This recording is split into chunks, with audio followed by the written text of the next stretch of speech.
छोटी टिप्पणी है कि आपको क्या लग रहा है? प्रधानमंत्री ने जो बोला आपको यही उम्मीद थी कि वो इस तरह की बात करने जा रहे हैं या उन्होंने अपनी बातचीत में कुछ ऐसा किया जिसकी आपको उम्मीद नहीं थी? आपने शुरुआत ये की कि प्रस्ताव गिर गया। जी। आपने ध्वनि ये दी कि सरकार जीत गई।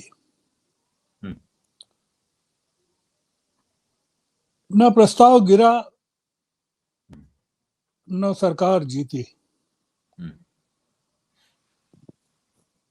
ये आजादी के बाद के जितने इस तरह के अवसर आए हैं, ये पहला अवसर इस तरह का था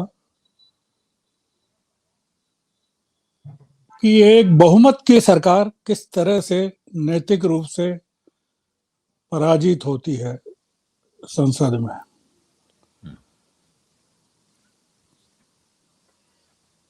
संसद के मुखिया का भाषण 2.25 घंटे का, 2.5 घंटे का, 2 घंटे 20 मिनट का, कितना हिला हुआ आत्मविश्वास उनके भाषण से प्रकट होती हुई हताशा,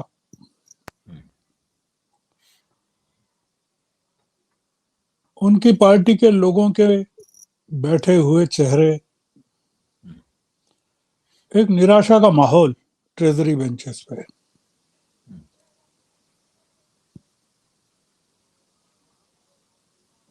ये पहली बार देखा। ये भी पहली बार देखा कि अपनी तीसरी बार की जीत के प्रति इतने आत्मविश्वास से भरे हुए नरेंद्र मोदी विपक्ष को ललकारते हुए नरेंद्र मोदी विपक्ष की संसद में अनुपस्थिति के दौरान नारे लगवाते हैं।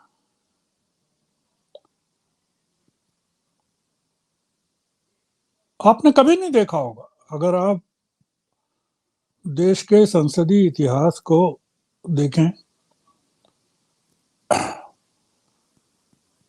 हम तो देख रहे हैं, काफी समय से देख रहे हैं, कोई 50 साल से, तो 55 साल से, तो जब से होश संभाला तब से देख रहे हैं।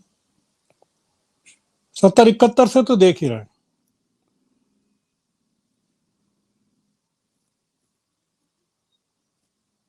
इतना ज्यादा हमने प्रधानमंत्री को विचलित नहीं देखा किसी को। किसी देश के साथ युद्ध के दौरान भी इंदिरा गांधी को नहीं देखा, कारगिल के समय अटल जी को नहीं देखा। प्रधानमंत्री अविश्वास प्रस्ताव पर जवाब नहीं दे रहे थे, वो एक युद्ध लड़ रहे थे और विपक्ष के खिलाफ युद्ध लड़ रहे थे। उन्होंने एक घोषणा कर रखी थी युद्ध की। कभी नहीं इस तरह का हुआ कि आप कल्पना करिए कि राहुल गांधी ने कितना डरा दिया है।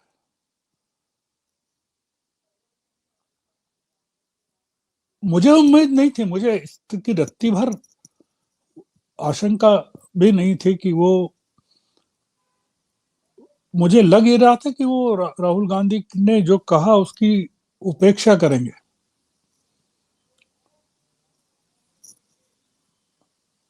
गांधी परिवार से, कांग्रेस से,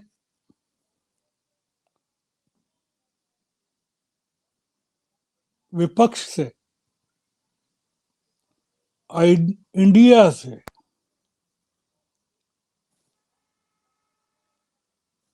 इतने भयभीत प्रधानमंत्री हो सकते हैं कि वो उनके पूरे के पूरे भाषण में कोई एक रूपता हो या एक तरह की बात कर रहे हो, सुनने वालों को लगता था कि अब ये खत्म कर रहे हैं अपनी बात और फिर शुरू हो जाते थे।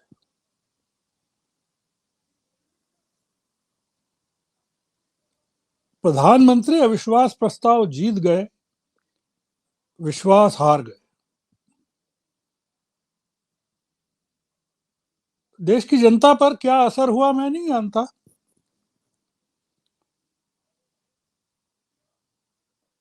ये एक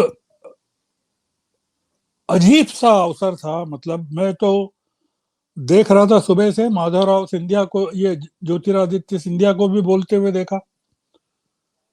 क्या बोल रहे हैं, किस तरह से खुलेआम, मतलब जिसको कहते हैं कि जिस घर में रहे सालों तक उनका परिवार रहा है, उस घर के खिलाफ, उन लोगों के खिलाफ ज्योतिरादित्य किस तरह का जहर उगल रहे हैं। एक एक अजीब सा माहौल ये विश्वास प्रस्ताव पर संसद में था। मैं कल की बात नहीं करता, कल तो हद कर दी अमित शाह ने। क्या बोले, 1.25 घंटे बाद मणिपुर पर दुनिया ने देखा उनको। प्रधानमंत्री उस चीज को बदल सकते थे। प्रधानमंत्री ने जो चीज मणिपुर को लेकर सबसे आखिर में कही, वो सबसे शुरू में कह सकते थे।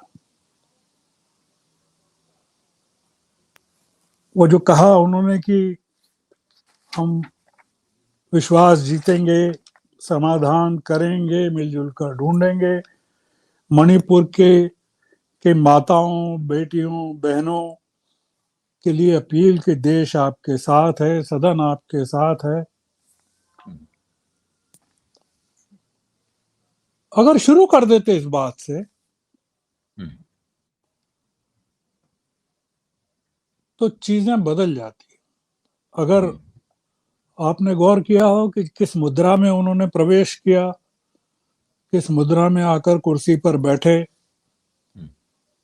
कैसे शुरुआत हुई उनके कहने की।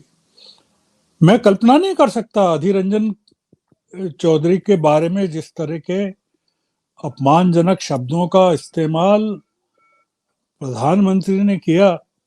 वो एक अलग मुद्दा है कि उनको सस्पेंड कर दिया गया और उनका मामला एक कमेटी में चला गया, वो बात की बात है। प्रधानमंत्री अपने मुंह से, कल अमित शाह ने मजाक उड़ाया था उनका, आज प्रधानमंत्री।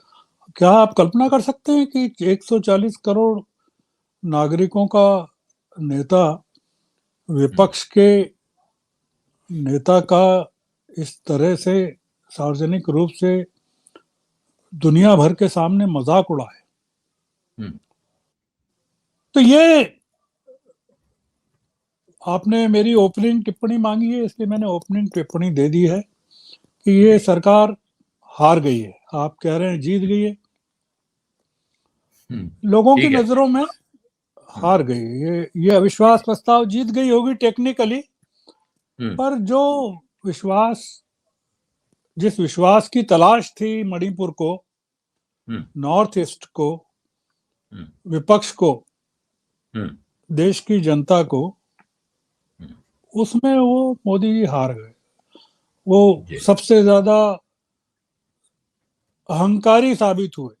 वो बार बार घमंडिया आइडिया को, इंडिया को बोलते रहे, पर उनके एक एक शब्द में घमंड के अलावा, अहंकार के अलावा, और जिस बात की चर्चा राहुल गांधी ने की थी कि रावण को, लंका को रावण ने नहीं जलाया, हनुमान ने नहीं जलाया था, वो रावण के अहंकार ने जलाया। और इन्होंने जिक्र भी किया उस चीज का, रावण का भी जिक्र किया और अहंकार, और उसको उन्होंने उन पर डाल दिया कि कांग्रेस का पतन का कारण ही कांग्रेस का अहंकार है। पर यह एक बड़ा अद्भुत जो कहना चाहिए पूरा का पूरा प्रोसीडिंग था हम्म, पार्लियामेंट्री डेमोक्रेसी के लिए, और लोगों के लिए भी है, देश के लिए भी है, काफी लर्निंग है कि अब आगे चीजें किस दिशा में जाने वाली हैं। और एक जी, पूरी तरह से हिला हुआ प्रधानमंत्री अपनी पार्टी को किस दिशा में ले जा सकता है, हम्म, क्या करवा सकता है पार्टी के लोगों से, ये उसका संकेत है। इसलिए मैं तो प्रधानमंत्री को सुनने के बाद काफी कह सकते हैं परेशान हूँ